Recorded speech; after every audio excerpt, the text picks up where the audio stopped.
Hello everyone. In this lecture, we will cover pharmacodynamics, and earlier lectures we have covered pharmacokinetics in detail. So I am sure that you have learned everything from the uh, from the previous lectures.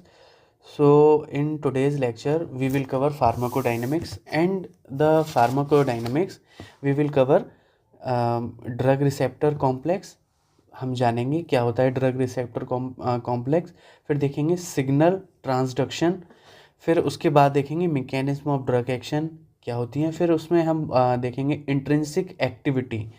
तो what are the intrinsic activities? There are four types of intrinsic activity we will see, and finally we will see the receptor families. So there are four types of families in the pharmacokinetics. We will see in detail. So इत्मीनान से हम इस lecture को पढ़ते हैं, समझते हैं क्या होता है फार्माकोडायनामिक्स, कैसे होता है। बहुत अच्छे से हम बहुत डिटेल में हम इसको कवर करेंगे। Okay, firstly pharmacodynamics. तो फार्माकोडायनामिक्स से ही हमें पता चलता है कि ये होती है action of a drug on the body. कि कोई भी ड्रग आपने खाई, अब वो जो ड्रग है वो कैसे आपकी बॉडी पर टारगेट कर रही है, कैसे वो कर रही है, कौन से एंजाइम्स को वो इनहिबिट कर रही है, कौन से एंजाइम को सप्रेस कर रही है, कौन सी सेल को वो ठीक कर रही है, जो भी है वो हम सब देखते हैं फार्माकोडायनामिक्स में।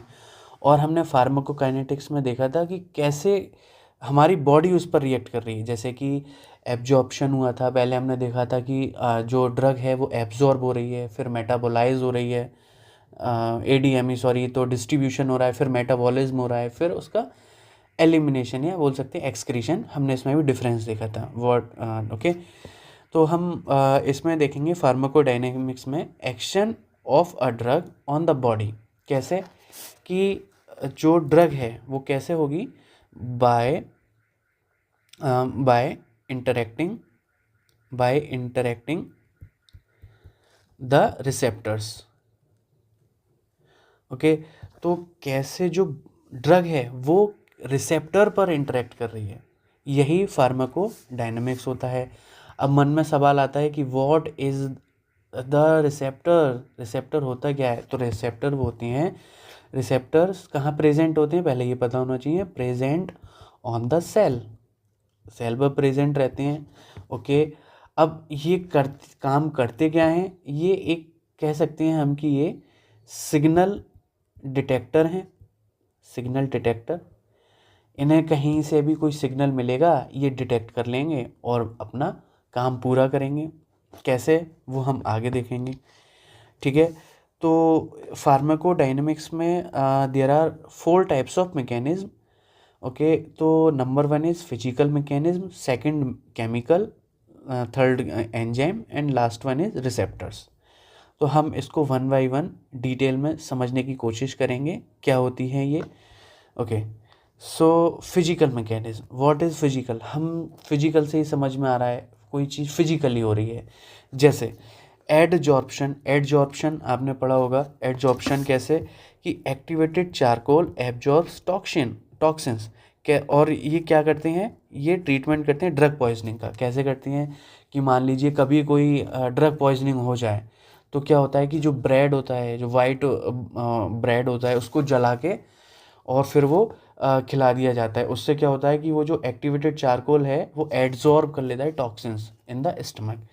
वैसे ही ऑस्मोसिस, ऑस्मोसिस क्या होता है? Drug exert effect bye osmotic effect. जैसे कि डायरेटिक्स होती हैं, डायरेटिक्स में एक एग्जांपल है मैनिटॉल का, मैनिटॉल।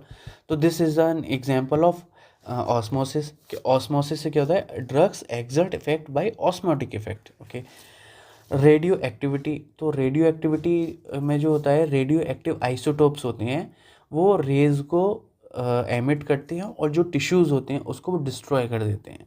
ठीक है, इसका एग्जांपल हो गया ये I-31 इन हाइपरथायरॉयडिज्म। Okay, hyperthyroidism. चलिए, नेक्स्ट इज़ केमिकल मैकेनिज्म। तो व्हाट इज़ केमिकल मैकेनिज्म? तो केमिकल मैकेनिज्म से हमें समझ में आ रहा है कि जो भी कुछ केमिकल के द्वारा हो रहा है, जो भी रिएक्शन या मैकेनिज्म केमिकल के द्वारा हो रही है, वही केमिकल मैकेनिज्म है। जैसे कि इसमें एंटासिड्स हैं वो क्या करते हैं, न्यूट्रलाइज कराते हैं गैस्ट्रिक एसिड को। जब गैस्ट्रिक एसिड बहुत ज़्यादा स्टमक में हो जाता है तो वो कम कराते हैं, न्यूट्रलाइज कराते हैं। और किस में हेल्पफुल होते हैं ये, पेप्टिक अल्सर डिजीज़ में, जब पेप्टिक अल्सर हो जाता है। ओके, उससे पहले हम थर्ड जो हमारा एंजाइम मैकेनिज्म है उस पर मूव करने से पहले हम थोड़ा सा इंट्रिंसिक एक्टिविटी के बारे में पढ़ते हैं। What is intrinsic activity? Intrinsic activity क्या होता है? इंट्रिंसिक एक्टिविटी होती है intrinsic activity of a drug that determines its ability to full और partially activate the receptors and produce biological response. कैसे कि जब कभी भी जैसे ये ड्रग है, एक मिनट इसको लॉक करता हूँ। ओके, जैसे कोई ये ड्रग है, अब इसको एक रिसेप्टर पर बाइंड होना है। ओके, ये रिसेप्टर हो गया और यहाँ पर इसको बाइंड होना है, और इसके बाद क्या होगा, ये अपना एक्शन करेगी, बायोलॉजिकल एक्शन करेगी। तो जो एक्शन करेगी वो कैसा करेगी, फुल करेगी, थोड़ा कम करेगी, या ज़ीरो करेगी, या माइनस करेगी? तो यही हम इंट्रिंसिक एक्टिविटी में देखते हैं। यहाँ पर लिखा हुआ भी है produce a biological response bye activating it, क्योंकि ड्रग एक्टिव साइट पर बाइंड हुई, कहाँ, रिसेप्टर के, और फिर इसने एक्शन कराया। एक्शन कैसा कराया? बहुत ज़्यादा कराया, जो फुल होता है। एक होता है कि थोड़ा कम कराया, एक होता है कि ठीक है नहीं कराया, लेकिन एक होता है कि भैया कराना है, कराया भी नहीं और कम कर दिया। ओके, तो हम यही इसमें देखेंगे। जैसे कि ये यहाँ पर लिखा हुआ है फुल एगोनिस्ट। तो फुल एगोनिस्ट में हमें पता है कि फुल में लिखा है प्रोड्यूसेस मैक्सिमल बायोलॉजिकल रेस्पॉन्स।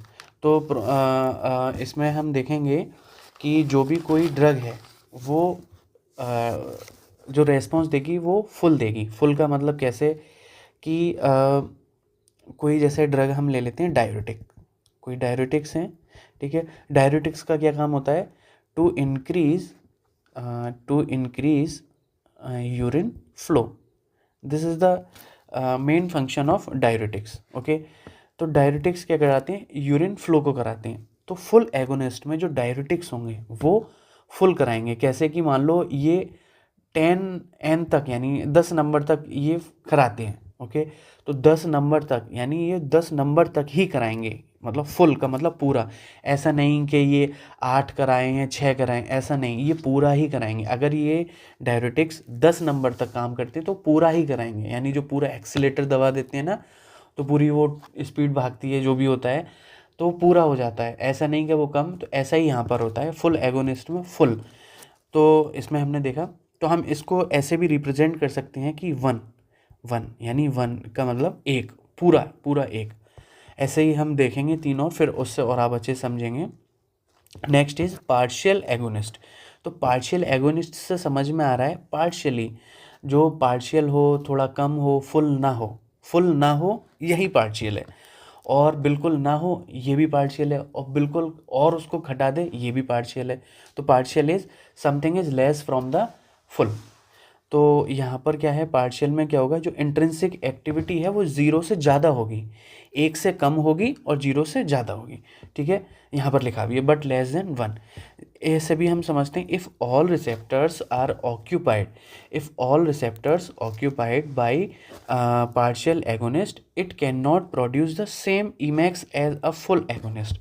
जैसे कि जो रिसेप्टर हैं, एक थोड़ा सा और समझते हैं यहाँ पर। जैसे ये रिसेप्टर है, ये रिसेप्टर्स हैं, ये पार्शियल एगोनिस्ट ने आके यहाँ पर कब्जा कर लिया। अब यहाँ पर जब कब्जा हो गया तो फुल एगोनिस्ट भी होगा कहीं, वो इस पर पहुँच ही नहीं पाएगा क्योंकि ये ऑलरेडी ऑक्यूपाइड हो गए हैं पार्शियल एगोनिस्ट से। ओके, तो जो इसका ईमैक्स होगा वो इसका कम होगा, किससे? 1 से, लेकिन 0 से ज़्यादा होगा। ठीक है, तो इसमें हमने ये देखा फुल एगोनिस्ट में। ओके, फिर इसका एक एग्जांपल है टर्ब्यूटालाइन। क्या करता है, partially agonist beta adrenergic receptors को वो कराता है। टर्ब्यूटालाइन क्या होते हैं? ब्रोंकोडाइलेटर्स। जो ब्रोंकस होते हैं, ब्रोंक्यूल होते हैं, उसको डायलेट कराते हैं। किस केस में कराएंगे? जब कफ हो रही है, खांसी खुल्ला हो रहा है, तो इस केस में ये टर्ब्यूटालाइन देते हैं, ठीक है। इन्वर्स एगोनिस्ट, इन्वर्स एगोनिस्ट क्या होता है, intrinsic activity bind with receptor and produce opposite effect of agonist. कैसे कि रिड्यूस कर देगा या रिवर्स कर देगा। रिवर्स कैसे करेगा, सप्रेसिस कर देगा रिसेप्टर की एक्टिविटी को, ओके। जैसे कि ओवर एक्टिव रिसेप्टर्स होती हैं कुछ, जैसे हाइपर टेंशन, अब बहुत ज़्यादा आपको टेंशन हो रही है, बहुत ज़्यादा परेशान हो, तो ये इन्वर्स एगोनिस्ट होंगे जो कि एक्टिविटी को उसको कम करेंगे, सप्रेस करेंगे, ठीक है।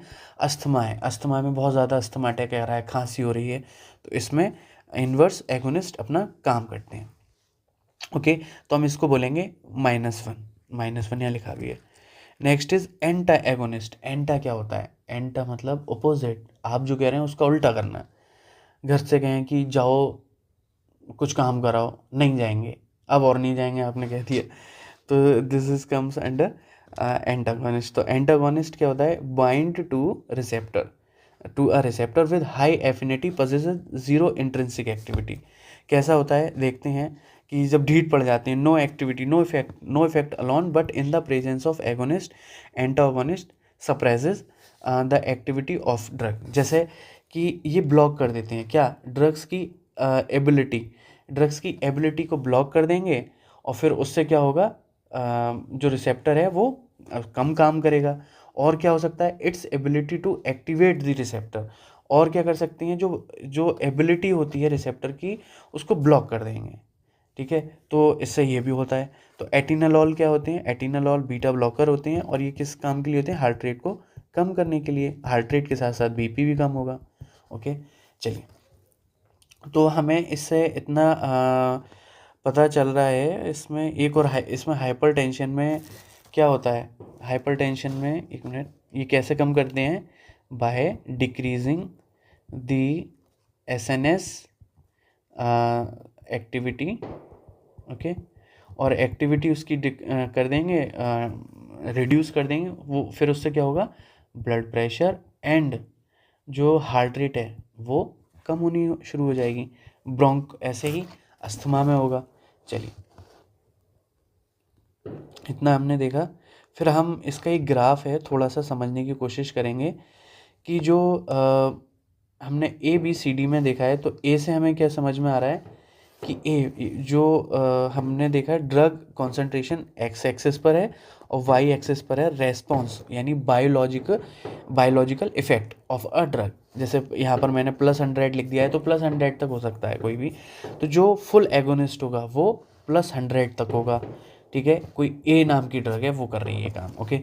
सेकंड क्या है, बी। बी में क्या होगा, पार्शियल एगोनिस्ट। आप देख रहे हैं ये फुल नहीं जा रहा है, ये इस तरीके से फुल नहीं जा रहा है, ये इसकी तरह, सॉरी, ये फुल नहीं जा रहा है, ठीक है। तो ये पार्शियली जा रहा है, तो हम कहेंगे ठीक है सर कि ये पार्शियल एगोनिस्ट है। नेक्स्ट वन है सी। कोई ड्रग सी है, वो क्या है, ज़ीरो, भाई ज़ीरो है, इससे कोई मतलब ही नहीं, तो ये क्या है, ये एंटागोनिस्ट हो गया। अब इन्वर्स क्या होगा भाई, जो माइनस में जा रहा है, उल्टा जा रहा है, माइनस, तो -1 हम बोल सकते हैं, ज़ीरो मैंने लिख ही दिया यहाँ पर। और हम बोलेंगे कि भैया 1 से तो छोटा होगा और 0 से बड़ा होगा, इस तरीके से, और फिर ये 1 होगा। तो हमने इस तरीके से इन्वर्स एक्टिविटी के बारे में समझा, okay. Next is signal transduction. तो सिग्नल ट्रांसडक्शन क्या होता है कि कोई सिग्नल है, उसको कोई ट्रांसडक्ट कर रहा है, कि कोई सिग्नल आया, उसको फिर एक फॉर्म से दूसरी फॉर्म में कन्वर्ट करना, दिस इज कॉल्ड ट्रांसडक्शन। कैसे समझते हैं कि रिसेप्टर ट्रांसड्यूस देयर रिकग्निशन, और फिर उसके बाद क्या होता है, bound agonist by initiating a series of reactions, और ये स्पेसिफिक इंट्रासेल्युलर रेस्पॉन्स देते हैं। कैसे समझते हैं, कोई ड्रग है, ये ड्रग है, ओके, डी लिख देता हूँ। फिर इसके बाद एक ये रिसेप्टर है, इसमें आर लिख देता हूँ। फिर इसके बाद क्या होगा वो देखेंगे, जब ड्रग और रिसेप्टर दोनों मिल जाएंगे तब क्या होगा, बायोलॉजिक रेस्पॉन्स होगा, बायोलॉजिक एक्शन होगा, थेरेपेटिक एक्शन आएगा। कि जो रिसेप्टर्स होते हैं, रिसेप्टर्स क्या होते हैं कि एक सिग्नल, इसे हम बोल सकते हैं सिग्नल डिटेक्टर होते हैं, सिग्नल डिटेक्टर्स होते हैं। और ड्रग क्या होती है, सिग्नल होती है, सिग्नल्स होती हैं। तो ये ड्रग सिग्नल देती है और जो रिसेप्टर्स हैं वो सिग्नल को डिटेक्ट करते हैं और फाइनली ये दोनों बाइंड कर जाते हैं और जो बायोलॉजिक इफ़ेक्ट है या फार्माकोलॉजिकल इफ़ेक्ट है वो देखने को मिलता है। इसमें हमें एक बात और ध्यान रखने वाली है कि एक पॉइंट नोट कर सकते हैं कि cells have different types of receptors for specific agonist and produce a unique and producing a unique response.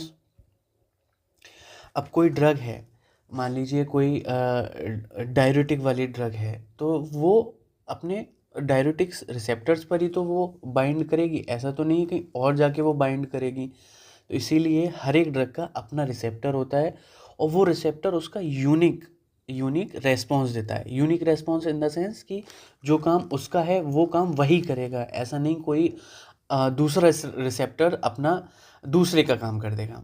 कैसे, एग्जाम्पल भी समझ लेते हैं इसका।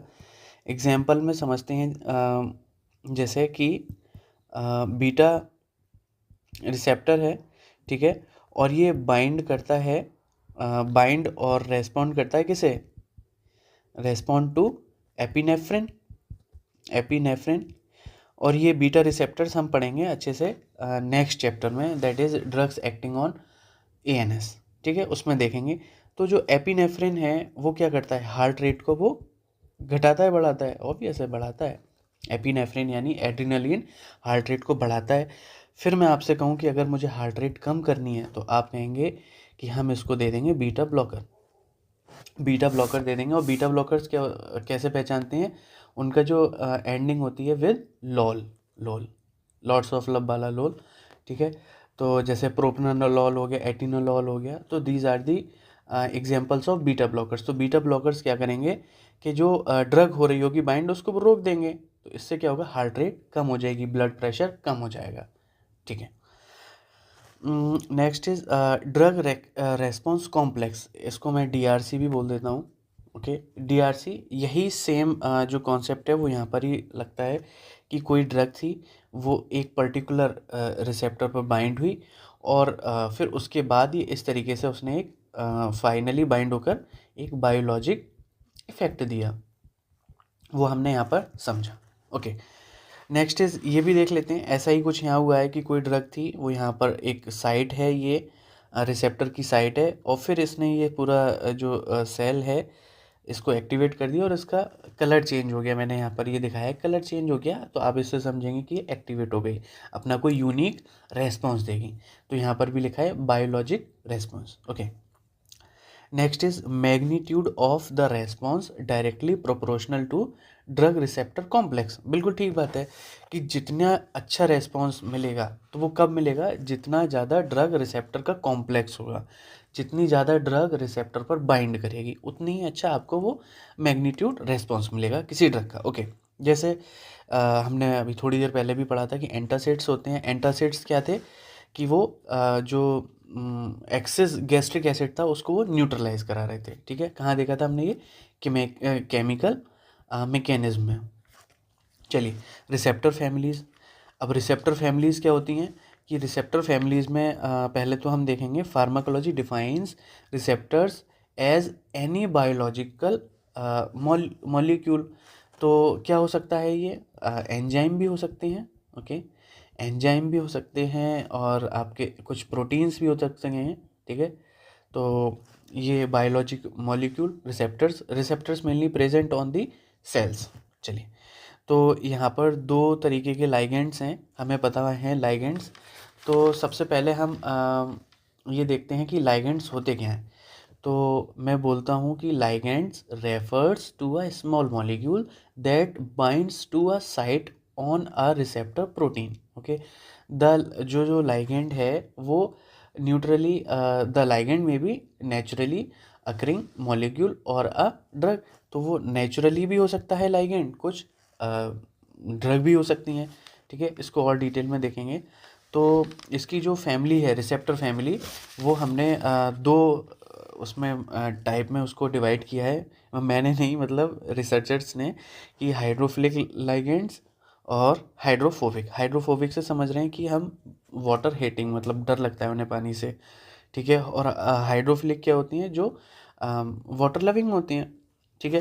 तो यहाँ से हमें समझ में आ रहा है interact with receptors that are found on the cell surface, ठीक है। जो भी सेल सरफेस पर मिलेंगे रिसेप्टर्स, वो हाइड्रोफिलिक लाइगेंड्स होंगे। जैसे कि इसमें हम 3 पढ़ेंगे। एक तो पढ़ेंगे transmembrane ligand gated ion channel, okay. Next पढ़ेंगे एंजाइम वाला, और फिर लास्ट में पढ़ेंगे जीपीसीआर। और इसमें हम पढ़ेंगे, अभी हम इसको भी समझते हैं, हाइड्रोफोबिक में क्या होगा, एंड हाइड्रोफोबिक लाइगेंड्स क्या होंगे, एंटर करेंगे सेल्स में under through the lipid bilayer से, ठीक है। और जो सेल मेम्ब्रेन है वो उसको इंटरेक्ट करेंगे। तो हाइड्रोफोबिक को क्या हम लिपोफिलिक बोल सकते हैं, थोड़ा सा समझने के लिए, क्योंकि यहाँ पर हमने देखा था लिपोफिलिक ड्रग्स क्या होती हैं, लिपिड सॉल्युबल। तो ऐसा ही कुछ हमें यहाँ देखने को मिल रहा है, सेल मेम्ब्रेन की बात हो रही है, इंटरेक्ट हो रहा है, लिपिड बाइलेयर की बात हो रही है। तो हमने ये पूरे फार्माकोकाइनेटिक्स में यही तो देखा था, lipid soluble, water soluble, same medium different medium, यही सब हमने समझा था फार्माकोकाइनेटिक्स में। हाँ, तो इसकी जो फर्स्ट फैमिली है उसको समझते हैं, transmembrane gated ion channels. तो इसमें क्या होता है, extracellular portion of ligand gated ion channels हुए, ठीक है। इसको और अभी समझते हैं, also known as ionotropic channels, और एक्ट एज, अभी आप मुझे इसका आंसर देंगे कैसे, कि जैसे कि ये एक चैनल है, सॉरी सेल बनाता हूँ मैं एक, ये इस तरीके से ये सेल है, कोई सेल है, और यहाँ पर ये रिसेप्टर्स हैं, सॉरी गेट हैं, और यहाँ पर इसका ये रिसेप्टर है, ओके।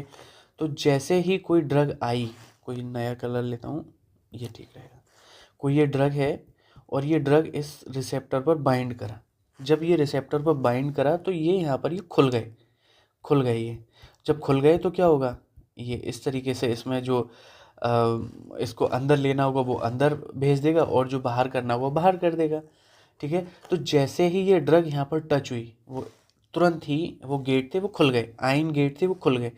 तो ऐसे ही ये कहाँ होता है, यस, मेट्रो कॉइन की तरह, मेट्रो में भी तो ऐसे ही होता है। जब जाते हैं, मैं तो दिल्ली में कुछ दिन रहा था, तो वहाँ पर जैसे ही कॉइन वहाँ पर टच करते हैं, फट से वो गेट खुल जाता है। तो ऐसा ही यहाँ पर हो रहा है, जैसे ही ड्रग रिसेप्टर पर बाइंड करती है, और वो सेल की जो गेट हैं वो अपने आप खुल जाते हैं, और फिर जो, जैसे मान लीजिए सोडियम आयन है यहाँ पर, पोटेशियम आयन यहाँ पर है, तो वो कॉन्सेंट्रेशन ग्रेडियंट के थ्रू वो कम ज़्यादा वो हो जाएगा, ठीक है। समझते हैं, ये सब पढ़ाई है। फिर नेक्स्ट है the channel opens until receptor is activated by the agonist. यही मैंने बोला यहाँ पर, कि जो भी कोई चैनल है वो कब तक खुला रहेगा, जब तक उसके रिसेप्टर एक्टिवेट ना हो जाए, किससे, एगोनिस्ट से। चलिए, फिर है depending on the specific ion, ठीक है, conducted through these channels, and these channels mediated by, कैसे, कि जो चैनल्स हैं वो न्यूरो ट्रांसमीटर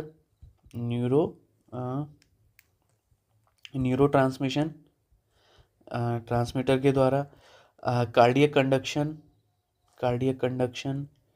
और फाइनली यहाँ पर होगा मसल सेल्स, ठीक है। तो depending on the specific ion conducted through these channels, and these channels mediated by neurotransmitter हो सकते हैं, कार्डियक कंडक्शन हो सकता है, कार्डियक का कंडक्शन, और मसल सेल्स। चलिए, तो एक इसका एग्जांपल यहाँ पर लिखा है, जैसे निकोटिनिक है। निकोटिनिक कहाँ होता है, सिगरेट में होता है, ओके। तो जब सिगरेट का कभी कोई पफ लेता है तो स्टिमुलेट करता है वो एसिटाइकोलिन, जब एसिटाइलकोलिन जब स्टिमुलेट होते हैं, उससे क्या होगा, सोडियम आयन कम होंगे और पोटेशियम आयन ज़्यादा होंगे। तो इससे क्या होगा, जनरेट हो रहा है एक एक्शन पोटेंशियल इन न्यूरॉन और कॉन्ट्रैक्शन इन स्केलेटल मसल की। जैसे ही कोई ये निकोटिनिक ने एसिटाइलकोलिन को एक्टिवेट करा, उससे क्या हो रहा है, एक्शन पोटेंशियल हो रहा है न्यूरॉन्स में, और या वो कराएगा, कॉन्ट्रैक्शन कराएगा स्केलेटल मसल्स में, ओके। और नेक्स्ट इज स्टिमुलेशन ऑफ गावा।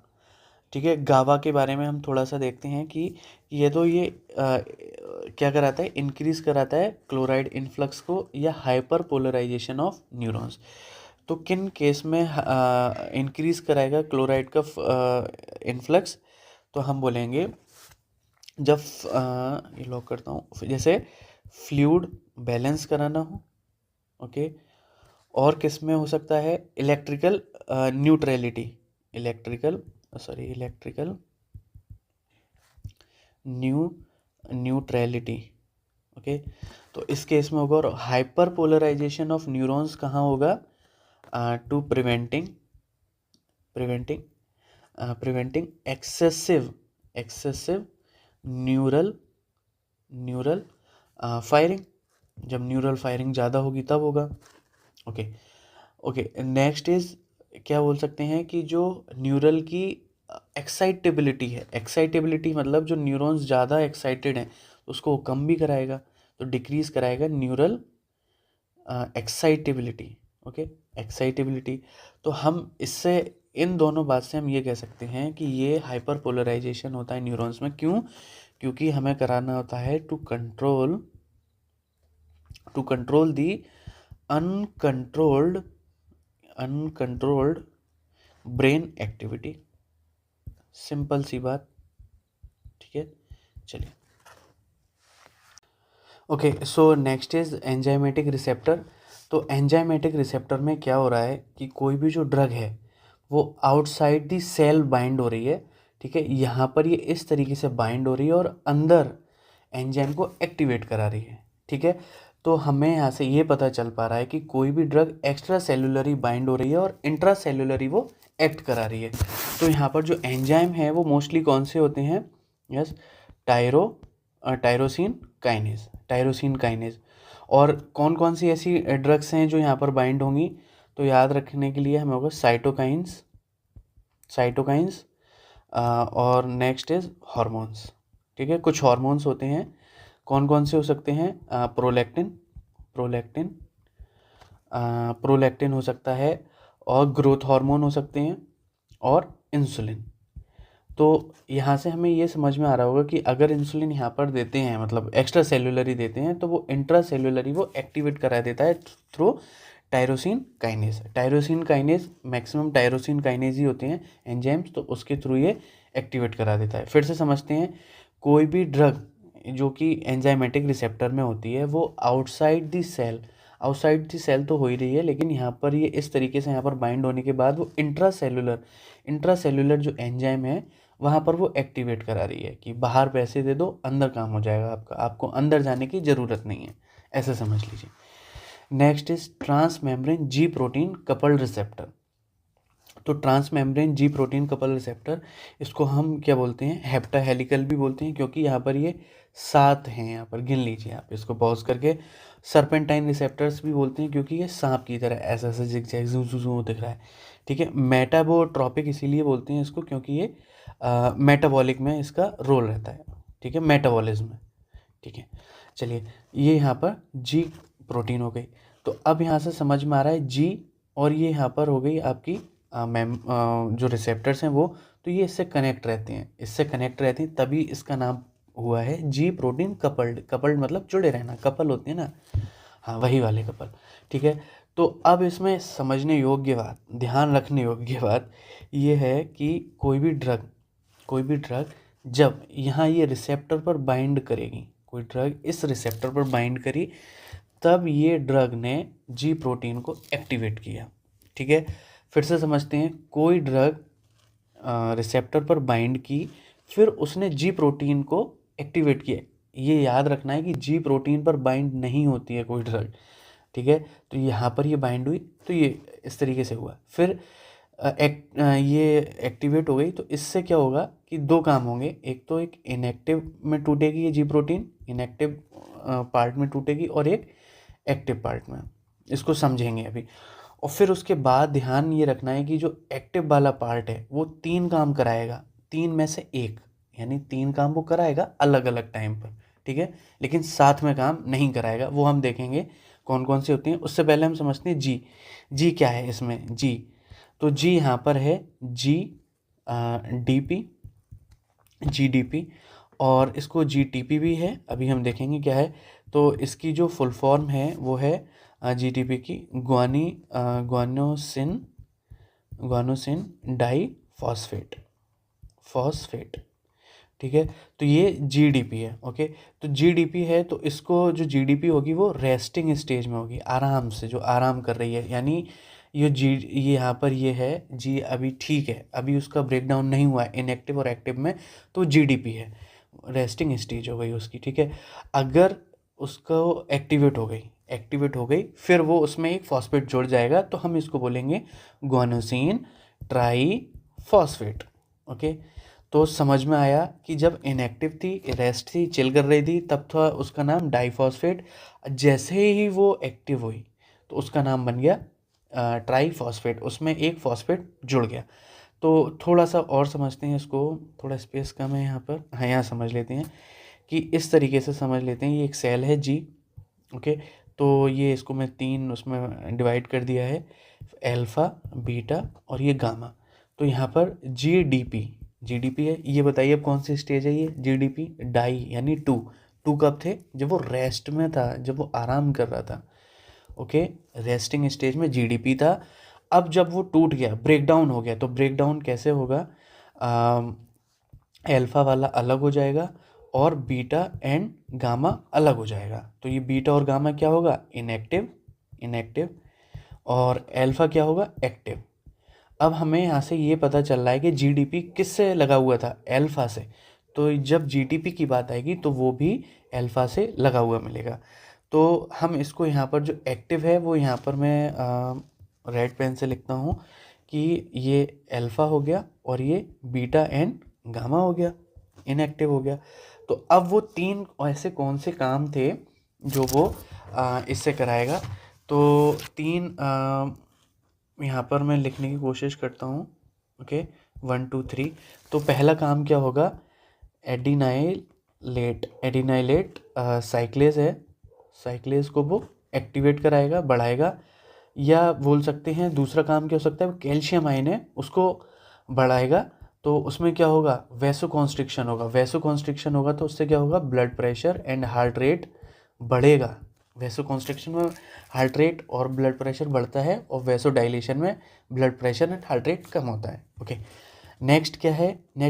आयन चैनल ओपनर्स, यानी जो आयन चैनल हैं उसको वो ओपन कराएगा। सोडियम पोटेशियम वाला हाइपरपोलराइजेशन, ठीक है, हाइपरपोलराइजेशन होगा यहाँ पे, और हाइपरपोलराइजेशन क्या कराएगा? ब्रेडिकार्डिया कराएगा, suppress the heart, okay. Next क्या है कि there are several types of proteins, G protein, लेकिन हमें यहाँ पर 3 इंपॉर्टेंट हैं जो कि GS, GI, GQ। तो GI में क्या, GS में क्या हो रहा है? एस से हमें यहाँ समझ में आ रहा है स्टिमुलेट। तो स्टिमुलेट किसे कराएगा? एडिनाइल साइक्लेज को, ओके। वही इनहिबिट की बात होगी तो इनहिबिट कराएगा एडिनाइल साइक्लेज को, ठीक है। और फिर वही GQ की बात होगी तो ये फॉस्फोलाइपेज एंजाइम, यानी ये कैल्शियम आयन को बढ़ाएगा, ओके। तो ये हमने पढ़ा GPCR, यानी जी प्रोटीन कपल्ड रिसेप्टर। तो जी प्रोटीन कपल्ड रिसेप्टर में हमने पढ़ा कि जो भी ड्रग है वो रिसेप्टर पर बाइंड होगी, वो रिसेप्टर जी प्रोटीन को एक्टिवेट कराएगा। जी प्रोटीन 2 पार्ट में टूटेगी, दैट इज इनएक्टिव और एक्टिव। एक्टिव था अल्फा और इनएक्टिव था बीटा एंड गामा। और अल्फा पर क्या लगा हुआ था यहाँ पर? जीडीपी या जीटीपी। जीडीपी होगा आपका रेस्टिंग स्टेज में, जब वो चिल कर रहा है बढ़िया, और जब वो काम करेगा तो जीटीपी हो जाएगा, क्योंकि एक उसे फॉस्फेट की और ज़रूरत होगी ना जब कोई काम करेगा, ओके। तो यहाँ पर ऐसे ये हमने देखा 3 ये प्रोटीन्स देखी, GS, GI, GQ। और लास्ट वन इसका जो फैमिली का है इंट्रासेल्युलर रिसेप्टर। तो इंट्रासेल्युलर रिसेप्टर्स समझने के लिए थोड़ा सा हमें समझना पड़ेगा इंट्रा का मतलब। कहते हैं इंटरकास्ट या इंट्राकास्ट शादी होती है, तो इंट्राकास्ट क्या होती है? विद इन, एक ही कास्ट, जैसे वार्षणीय है, वनीय है तो वनीय में हो रही है, तो ऐसा ही है। तो इंट्रा मतलब यहाँ पर सेल। तो जो सेल है वो सेल में ही रिसेप्टर होंगे उसके, ठीक है। यहाँ से आपको दिख भी रहा होगा, ये देखो, ये साइटोप्लाज्म है, तो साइटोप्लाज्म में एक रिसेप्टर है।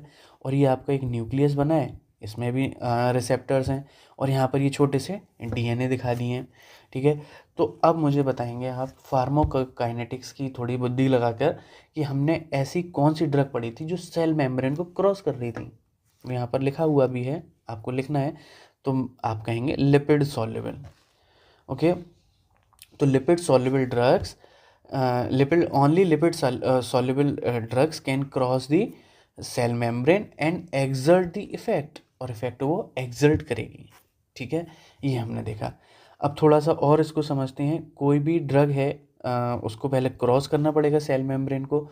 तो सबसे पहले वो मान लीजिए साइटोप्लाज्मिक जो साइटोप्लाज्मिक रिसेप्टर है उस पर वो बाइंड करेगी ऐसे, फिर ये न्यूक्लियस में जाएगी, फिर न्यूक्लियस में जाके ये जो डीएनए है उसको म्यूटेशन कराएगी, ट्रांसक्रिप्ट कराएगी, वो सब कराएगी, ठीक है।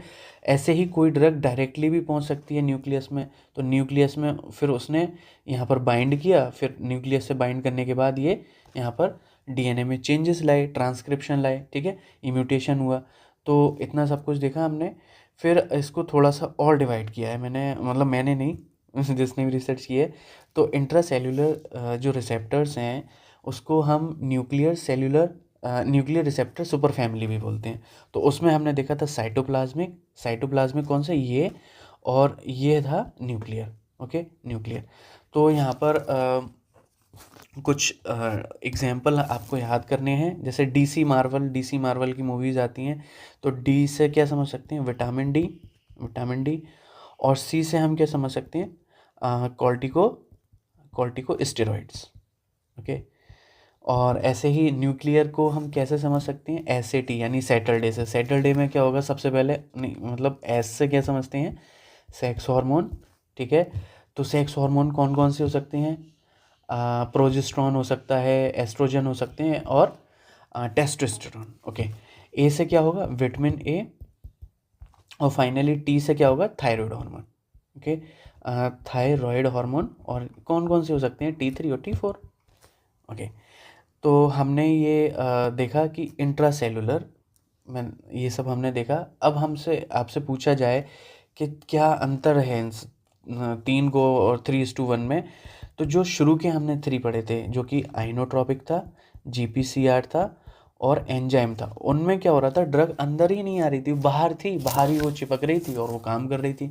तो यहाँ पर हम बोल सकते हैं lipid soluble and water soluble drug can exert the effect. Okay, लेकिन जो हमने अभी पढ़ा था इंट्रासेल्युलर, उसमें क्या होगा, इंट्रासेल्युलर में क्या होगा कि जो ड्रग है उसको, drug has to be enter in the cell. तो उसके लिए क्या होगा, lipid soluble drugs, only lipid soluble drugs can enter the intracellular membrane. तो वो इंट्रासेल्युलर ही इसको देखेंगे, ये देखी थी हमने। Next is drugs action on enzymes, ये हमारा सेकंड पार्ट है, थर्ड पार्ट है। फर्स्ट हमने फिजिकल देखा, सेकंड केमिकल देखा, थर्ड हमारा ड्रग्स एक्शन ऑन एंजाइम है उसकी अकॉर्डिंग, लेकिन मैंने थोड़ा सा ये ऊपर नीचे हो गया, कोई नहीं। तो अब enzymes, there are certain enzymes which help in the body, ठीक है। तो वो कैसे होती हैं वो देखते हैं। तो ड्रग्स हैं कुछ, वो ड्रग्स क्या करती हैं, एक्टिवेट भी कराएंगी एंजाइम के एक्शन को, और कुछ को वो इनहिबिट भी कराएंगी, ठीक है। और जब वो इनहिबिट कराएंगी या एक्टिवेट कराएंगी तो क्या होगा, थेरापेटिक या टॉक्सिक इफेक्ट को बढ़ाएंगी या कम करेंगी, वो हम देखेंगे, ठीक है। तो सबसे पहला है एंजाइम इनहिबिशन।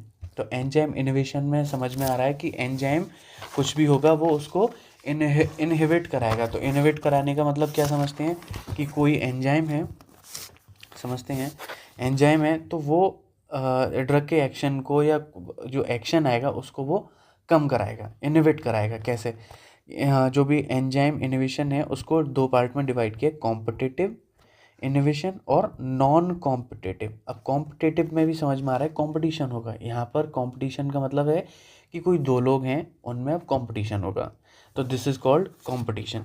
और second one is non competition, तो वहाँ पर भाई ज़रूरत ही नहीं है कंपटीशन की, वहाँ पर कोई एक होगा वो अपने आप कर लेगा जैसे भी होगा काम, ठीक है। तो यहाँ पर जो कंपटीशन होगा वो किस में होगा, सबस्ट्रेट और ड्रग में होगा, ठीक है। तो एक यहाँ से पॉइंट हमें यहाँ भी याद रखना है, most of the drugs are enzyme inhibitors, ठीक है। बहुत ज़्यादातर दवाइयाँ जो होती हैं वो एंजाइम इनहिबिटर्स होती हैं, एंजाइम एक्टिवेटर कम होती हैं, एक्टिवेट थोड़ा कम करती हैं। तो कॉम्पिटिटिव इनहिबिशन को थोड़ा हम यहाँ पर समझते हैं। जैसे कोई सबस्ट्रेट है, ये सबस्ट्रेट ने एक ये साइट है, एक्टिव साइट, तो यहाँ पर ये बाइंड हो जाएगा सबस्ट्रेट और ये ऐसा आ गया, और फिर फाइनली इसने एक अपना बायोलॉजिकल इफेक्ट दिया।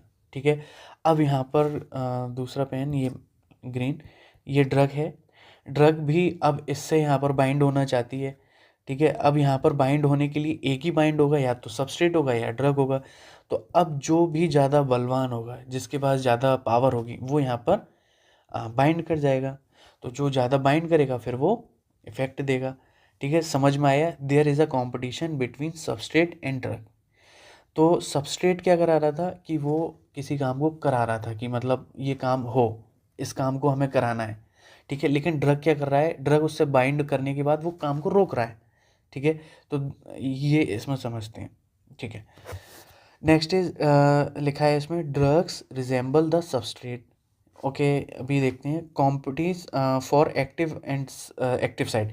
तो जो एक्टिव साइट है उसके लिए अब लड़ाई हो रही है इन दोनों के बीच, कि भाई मैं जाऊंगा वहाँ पर, आप नहीं जाएंगे। तो जो कौन पहुँचेगा वहाँ पर, जिसके पास ज़्यादा हाई एफिनिटी है, ओके, तो पहुँचेगा। तो ये रिवर्सिबल इनोवेशन है, हाँ ये रिवर्सिबल भी हो जाएगा। ठीक है, और सेकंड फाइनल पॉइंट क्या है इसका, कि इंक्रीज करता है concentration of substrate to overcome.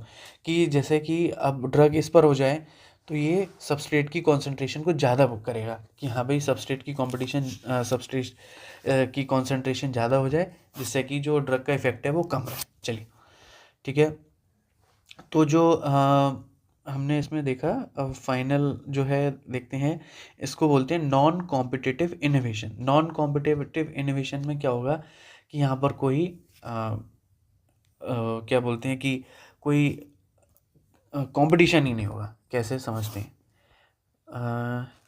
चलिए, कि कोई जैसे ड्रग है ये, और ये सबस्ट्रेट है। ठीक है, इसको हम समझते हैं इस तरीके से, ड्रग है और ये रिसेप्टर है। तो ये जो ड्रग है उससे एक्टिव साइट पर अब जाना ही नहीं है, उसे एक्टिव साइट पर जाना ही नहीं है, वो यहाँ पर आके ऐसे इस तरीके से बाइंड कर जाएगा। तो इसको बोलते हैं हम एलोस्ट्रिक, एलोस्ट्रिक साइट है ये, और इनएक्टिव साइट भी इसे बोलते हैं। ठीक है, तो ये काम कैसे करेगी, ये चेंजेस कर देगी शेप को, changes the shape of enzyme and substrate can not bind. जब इसका जो शेप है वो चेंज हो जाएगा, तो जो यहाँ पर जो सबस्ट्रेट है वो बाइंड ही नहीं कर पाएगा। जब बाइंड नहीं कर पाएगा तो काम नहीं हो पाएगा। ठीक है, तो ये इरिवर्सिबल है, इरिवर्सिबल है। ठीक है, और ये रिवर्सिबल नहीं हो सकता। ठीक है, चलिए नेक्स्ट इज, इसका एग्जांपल है कीटामाइन होती है, कीटामाइन इनहिबिट्स करती है एनएमडीए रिसेप्टर्स को, जो कि एसोसिएट होते हैं एंजाइम्स के लिए। ठीक है, इतना हमने समझा। फिर है फाइनली एंजाइम एक्टिवेशन। तो कुछ एंजाइम भी होंगे जो एक्टिवेट करते होंगे। ठीक है, तो हम देखते हैं some drugs also activate the enzymes by increasing the rate of metabolic pathways. तो जो मेटाबॉलिक पाथवेज हैं उसको एंजाइम क्या करेंगे, बढ़ा देंगे, इंक्रीज कर देंगे। कैसे, जैसे नाइट्रोग्लिसरीन है, नाइट्रोग्लिसरीन कहाँ पढ़ी थी हमने, एक्यूट मायोकार्डियल इन्फार्क्शन में, कि ये सबलिंगुअली देते हैं। तो क्या करती है, ये नाइट्रिक ऑक्साइड को रिलीज़ कराती है, और फिर ये ग्वानिलाइन साइक्लेज को भी रिलीज़ कराएगी, एक्टिवेट कराएगी। फिर इससे क्या होगा, वैसोडाइलेशन क्या कराएगा, जो हार्ट रेट है और बीपी है उसको बढ़ाएगा, कम करेगा। तो आप कहेंगे कम करेगा। ठीक है, तो हमने ये सब देखा। आज हमने जो फार्माकोकाइनेटिक्स पहले ही हम कंप्लीट कर चुके हैं। This is one short lecture of pharmacodynamics. हमने सारा देख लिया इसमें फार्माकोडायनेमिक्स में। अब देखते हैं कुछ, अभी इसमें एक छोटा सा और कुछ टॉपिक बचा है, वो हम नेक्स्ट लेक्चर में कवर करेंगे। तो तब तक ये आपको रिवाइज़ करना है, पढ़ना है बार बार। फिर हम इसके बाद drugs acting on ANS, autonomic nervous system, वो हम उसको डिटेल में बहुत कॉम्प्रिहेंसिवली पढ़ेंगे। तो आज हम समराइज़ देखते हैं, समरी कर लेते हैं फटाक से क्या क्या हमने देखा। तो सबसे पहले हमने समझा फार्माकोडायनेमिक्स क्या होता है, ओके। फिर हमने देखा इंट्रिंसिक एक्टिविटी क्या होती हैं। फिर मैकेनिज्म ऑफ एक्शन देखे थे, मैकेनिज्म ऑफ एक्शन चार तरह के देखे थे, दैट इज़ फिजिकली, केमिकली और एंजाइम, और फिर फाइनली रिसेप्टर फैमिली, ये देखा था। ये देखा था। थोड़ा सा हमने इंट्रिंसिक एक्टिविटी के बारे में पढ़ा था, चारों थे, जो कि फुल एगोनिस्ट थे, पार्शियल एगोनिस्ट थे और एंटागोनिस्ट थे। और फाइनली पढ़ा था इन्वर्स, इन्वर्स जो उल्टा काम करा रहे थे, जो माइनस में लेकर जा रहे थे। ठीक है, तो हमने ये कुछ आज देखा, बहुत ही कॉम्प्रिहेंसिवली वे में देखा। होपफुली आप समझ में आया होगा सभी के, और थोड़ा सा आप एक दो बार और इसको समझेंगे, नोट्स बनाएंगे तो और अच्छे से समझ में आएगा। किसी को कोई डाउट है तो मैंने यहाँ पर अपनी ईमेल आईडी मेंशन कर दी है, उस पर वो पूछ सकते हैं। Okay, thank you so much for listening me. जय श्री महाकाल।